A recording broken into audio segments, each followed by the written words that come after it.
ഇപ്പോൾ PM ശ്രീ നിങ്ങൾ പറഞ്ഞല്ലോ, നിർബന്ധിക്കുകയാണ് ഒപ്പിടാൻ വേണ്ടിയിട്ട്. അപ്പോൾ കേരളം പിടിച്ചു നിന്നു, അങ്ങനെ ഒപ്പിടാൻ പറ്റില്ല. കാരണം ഞങ്ങൾക്ക് ഒരു നയമുണ്ട്, അത് CPIക്കാരും CPM-നായാലും. എന്താ നയം? കേന്ദ്രത്തിൻ്റെ പുത്തൻ വിദ്യാഭ്യാസ നയം, NEP. ആ NEP അനുസരിച്ച് സിലബസിലടക്കം കരിക്കുലത്തിലടക്കം മാറ്റം വരുത്തി ഒരുതരം വർഗീയ അജണ്ട സമർത്ഥമായിട്ട്, വർഗീയ എന്ന് പറഞ്ഞിട്ടൊന്നുമല്ല കൊണ്ടുവരിക, വളരെ സമർത്ഥമായിട്ട് പെൺകുട്ടികൾക്കുള്ള വിദ്യാഭ്യാസം വേറെ, ആൺകുട്ടികളുടെ വിദ്യാഭ്യാസം, ഇതൊക്കെ പ്രാകൃതമായ മനസ്സുള്ള ചിലരുടെ മനസ്സിലുണ്ട്. അത് ഈ പുതിയ വിദ്യാഭ്യാസ പദ്ധതിയിലൂടെ കൊണ്ടുവരാൻ സാധിക്കുമോ എന്നുള്ള പരീക്ഷണം നടത്തുന്നുണ്ട്. അതിന് കേരളം സമ്മതിക്കില്ല. നമ്മളിവിടെ ഒരു മതേതര ജനാധിപത്യ വിദ്യാഭ്യാസ നയം ഉണ്ട്.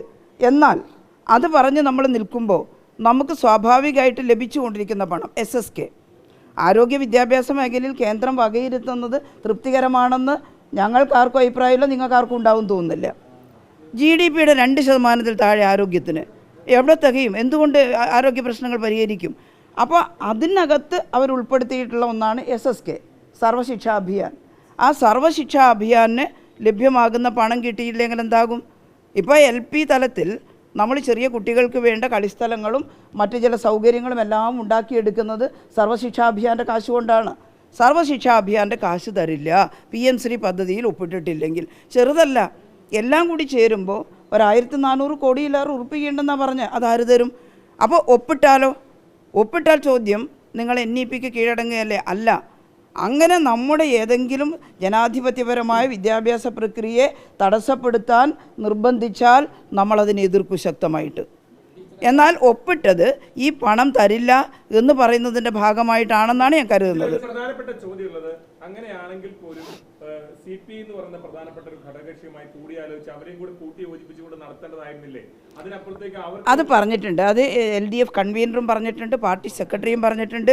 ഞങ്ങൾ തമ്മിൽ നിങ്ങൾ വിചാരിക്കുന്ന പോലെ വലിയ തർക്കവും ശണ്ടയും ഒന്നും, ഞാൻ പറയട്ടെ,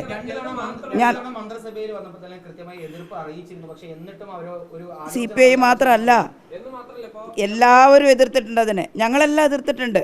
കാരണം പുതിയ NEPക്ക് കീഴടങ്ങ് ഒന്നിലും ഒപ്പിടാൻ വയ്യ, അത് പറഞ്ഞിട്ടുണ്ട്. ആ എതിർപ്പ് കേന്ദ്രത്തെ അറിയിച്ചിട്ടുമുണ്ട്. പക്ഷേ ഈ പണം നമുക്ക് പണമില്ലെങ്കിൽ എന്താണെന്ന് നിങ്ങൾ ചോദിച്ചാൽ, ഇതെല്ലാം കുറേ അധ്യാപകർക്ക് ശമ്പളം കൊടുക്കണ്ടേ, ബാക്കിയുള്ള കുട്ടികൾക്കുള്ള യൂണിഫോമും അതുപോലെ കാര്യങ്ങളും കൊടുക്കണ്ടേ? ഒരു സുപ്രഭാതത്തിൽ ഇനി കുട്ടികൾക്ക് സൗജന്യ യൂണിഫോം ഇല്ല, ഇനി കുട്ടികൾക്ക് ഭക്ഷണമില്ല, ഇനി പാചക തൊഴിലാളികൾക്ക് ശമ്പളമില്ല, ഇനി ഇവരുടെ അധ്യാപകർക്ക് ശമ്പളമില്ല എന്ന് പറഞ്ഞാൽ അത് നിങ്ങൾ അംഗീകരിക്കുമോ? നിങ്ങളുടെ എല്ലാം ബന്ധുക്കൾ ഈ മേഖലയിൽ വർക്ക് ചെയ്യുന്നില്ലേ?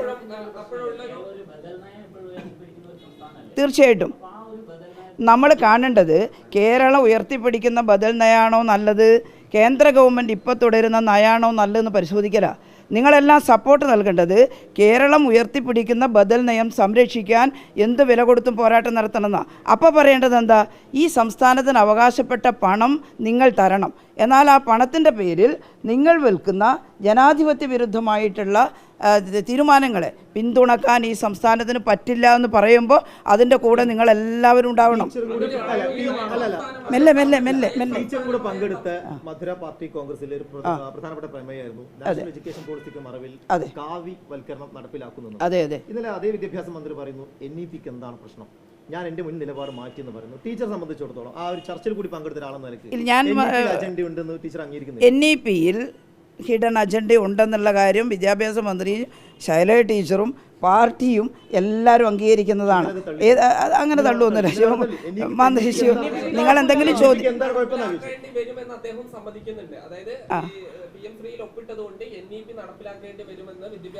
ഞാൻ ഒരു കാര്യം കൂടി ഞാൻ പറയാം. ഈ NEP എന്ന് പറയുന്നത് നാഷണൽ എഡ്യൂക്കേഷൻ പോളിസിയാണ്. ആ പോളിസിയിലെ എല്ലാ കാര്യങ്ങളും നിഷേധിക്കേണ്ടതാണെന്നല്ല, അതിനകത്ത് ചിലത് നേരത്തെയുള്ള വിദ്യാഭ്യാസ നയത്തിൻ്റെ ഭാഗമായിട്ടുള്ള കുറേ കാര്യങ്ങളുണ്ട്. അതിൻ്റെ ഇടയിലൂടെ കൊണ്ടുവരുന്ന സംസ്ഥാന വിരുദ്ധമായിട്ടുള്ള, ജനാധിപത്യ വിരുദ്ധമായിട്ടുള്ള, മതേതരത്വത്തിനെതിരായിട്ടുള്ള കാര്യങ്ങളെയാണ് എതിർക്കേണ്ടത്. അത്തരം കാര്യങ്ങളെ പ്രത്യേകിച്ച് എതിർക്കാൻ ഞങ്ങൾ തയ്യാറാവും. എന്ന് വെച്ച് കേന്ദ്ര വിദ്യാഭ്യാസ നയത്തിലെ ഒരു കാര്യവും അംഗീകരിക്കില്ല എന്നല്ല, അതൊരു സംസ്ഥാനത്തിനും പറയാൻ പറ്റില്ല. എന്നാൽ അതിൻ്റെ മറവിലൂടെ കേന്ദ്ര ഗവൺമെൻറ് കൊണ്ടുവരാൻ ശ്രമിക്കുന്ന ജനാധിപത്യ വിരുദ്ധമായിട്ടുള്ള എല്ലാറ്റിനെയും ഞങ്ങൾ എതിർക്കും. അത് CPIയും CPM ആ കാര്യത്തിൽ ഒരേ അഭിപ്രായമാണ്.